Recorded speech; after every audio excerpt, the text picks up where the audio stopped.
And real quick, Nelson, while we're not addressing all of the questions that are coming in on the questions panel, we did have one that I wanted to just bring up real quick, and that was we saw what happened if you were to take a string and put a string in where we were going to run an int.parse. What happens if you do a float value?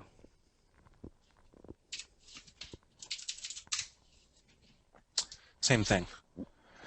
It doesn't know how to parse it. There's no way for it to turn it into int.parse does not understand any data type other than int. Right. I just wanted that question was a good one that I wanted you to go ahead and bring up real quick, just in case there was anyone out there thinking that int.parse had the capability of understanding and performing truncation. Yep. That's definitely something that could. I mean, the whole type conversions really confuse people, so that's why I'm trying to really, even before I get into different kinds of conversions, I just wanted to point out the most common way to do conversions, just to while everybody is relatively still fresh and they haven't got bored of me yet.